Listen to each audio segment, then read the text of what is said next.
আসসালামু আলাইকুম রহমতুল্লাহি ওবরাকাতু। আলহামদুলিল্লাহ, সমস্ত প্রশংসা আল্লাহ সুবহানাহু ওয়া তাআলার জন্য। অতঃপর দুরূদ এবং সালাম বর্ষিত হোক আমাদের প্রিয় নবী রাসূলুল্লাহ সাল্লাল্লাহু আলাইহি ওয়াসাল্লামের প্রতি। সবাই বলি সাল্লাল্লাহু আলাইহি ওয়াসাল্লাম।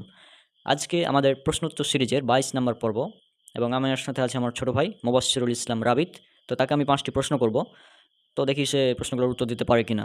তোমার জন্য প্রথম প্রশ্ন, সেটা হচ্ছে পবিত্র কোরআনের কোন সূরার কত নম্বর আয়াতে ২ বার লা ইলাহা ইল্লাল্লাহ বলা হয়েছে? সূরা আল ইমরান, সূরা নম্বর ৩, আয়াত নম্বর ১৮। হ্যাঁ, প্রথম প্রশ্নের উত্তর সঠিক হয়েছে। এরপর ২ নম্বর প্রশ্ন হচ্ছে যে পবিত্র কোরআনের কোন সূরাতে, মানে কোন সূরার শুরুতে বিসমিল্লাহির রহমানির রহিম নাই? সূরা তাওবাহ, সূরা নম্বর ৯।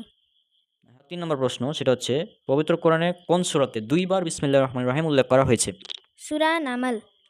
হ্যাঁ, পবিত্র কোরআনে সূরা নামাল, এটা হচ্ছে পবিত্র কোরআনের ২৭ নম্বর সূরা। এর ৩০ নম্বর আয়াতে আবার বিসমিল্লাহির রহমানির রহিম উল্লেখ করা হয়েছে। দিয়ে মোট পবিত্র কোরআনে ১১৪টি সূরা, ১১৪ বার বিসমিল্লাহির রহমানির রহিম উল্লেখ করা হয়েছে।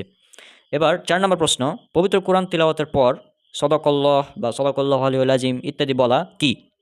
বেদআত। হ্যাঁ, এগুলো হচ্ছে বিদআত। কারণ এখন অনেকে প্রশ্ন করতে পারেন যে রনক ভাই, আমরা তো এগুলো করি, মানে কোরআন তেলাওয়াতের পর সদাকল্লাহ বলি, তো এটা আপনি বিদআত কেন বললেন? এর উত্তর হচ্ছে যে এই পবিত্র কোরআন সর্বপ্রথম কে তিলাওয়াত করেছেন? রাসূলুল্লাহ সাল্লাল্লাহু আলাইহি ওয়াসাল্লাম, তারপর সাহাবীগণ, তারপর তাবেঈন, আমাদের ৪ মাযহাবের ইমাম আছে আবু হানিফা, ইমাম মালিক, ইমাম শাফিঈ, ইমাম আহমদ বিন হাম্বল রাহিমাহুল্লাহ। তাদের মধ্যে কেউ পবিত্র কোরআন তিলাওয়াত করার পর সাদাকাল্লাহু আলাইহিল আযীম ইত্যাদি বলেননি। এখন আপনি যদি বলেন যে তারা বলেছেন, তাহলে আপনি দলিল দিবেন। ঠিক আছে? যদি বলেন যে তারা রাসূলুল্লাহ সাল্লাল্লাহু আলাইহি ওয়াসাল্লাম সাদাকাল্লাহু আলাইহিল আযীম বলেছেন, তাহলে আপনাকে দলিল দিতে হবে। আমি বলেছি নাই মানে নাই। আপনি খুঁজতে থাকুন। তারপর ৫ নম্বর প্রশ্ন, কোন আমল বিদআত এটা চিনার উপায় কি? মানে আমরা একটা আমলকে বিদআত বলছি, এটা চিনার উপায়টা আসলে কি? যে আমল রাসূলুল্লাহ সাল্লাল্লাহু আলাইহি সাল্লাম এবং সাহাবীগণ করেননি, তাই বিদাত। বিস্তারিত জানতে বিদাত কেন বর্জনে বইটি পড়ুন।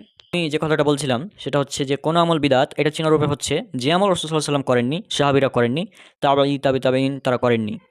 অর্থাৎ বিদআত চেনার সূত্র আমরা যেটা বলি, এটা আছে সহিহ মুসলিম হাদিস নাম্বার ১৭১৮ এবং এটা পাবেন আপনারা ইসলামিক ফাউন্ডেশন থেকে যে ছাপানো হয়েছে সহিহ মুসলিম, সেখানে পাবেন ৪৩৪৪ এবং হাদিস একাডেমি ৪৩৮৫। এখানে উল্লেখ করা হয়েছে মান আমিলা আমালান লাইসা আলাইহি আমরুনা ফাহুয়া রাদ্দুন। এখানে আম্মা জানা আয়েশা রাদিয়াল্লাহু আনহা তিনি বলছেন, রাসূল সাল্লাল্লাহু আলাইহি ওয়াসাল্লাম বলেছেন, মান আমিলা আমালান, যে আমলের ব্যাপারে, মান আমিলা আমালান লাইসা আলাইহি, নেই, লাইসা মানে নেই, আলাইহি আমরুনা, আলাইহি মানে আমাদের, আমরুনা মানে নির্দেশ। হ্যাঁ, তো তাহলে এর অর্থ হচ্ছে মানে আমিলা আমালান লাইসা আলাইহি আমরুনা ফাহুয়া রাদ্দুন, যে আমলের ব্যাপারে আমাদের কোনো নির্দেশনা নেই সেটা বাতিল, মারদুদ, পরিত্যাজ্য, মানে বাতিল, পরিত্যাজ্য, বিদআত, মারদুদ, মানে ওই আমলটা বাতিল একদম, যে আমলের ব্যাপারে রাসূলুল্লাহ সাল্লাল্লাহু আলাইহি ওয়াসাল্লামের নির্দেশনা নাই।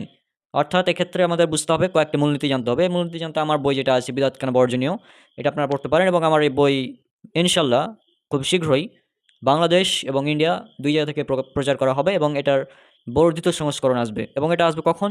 ইনশাল্লাহ আমি যদি বেঁচে থাকি, তাহলে আল্লাহ যদি আমাকে বাঁচিয়ে রাখেন, তাহলে ইনশাল্লাহ এটা আমার অনার্স যখন কমপ্লিট হয়ে যাবে, তারপর ইনশাল্লাহ আপনারা পেয়ে যাবেন বইটি। অর্থাৎ তার ২ থেকে ৩ বছর অপেক্ষা করতে হবে।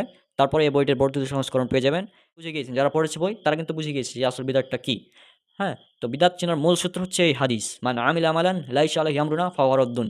আর বিদআতের পরিণাম জাহান্নাম, এটা আমরা সবাই জানি। তো আজকের এপিসোড আমাদের এখানেই শেষ করছি। ইনশাল্লাহ পরবর্তীতে প্রশ্নোত্তর নিয়ে আমরা মাঝে মাঝে আলোচনা করব। আজকে বিদায় নিচ্ছি। সবাই আমাদের জন্য দোয়া করবেন। আসসালামু আলাইকুম রহমতুল্লাহি ওয়া বারাকাতুহু।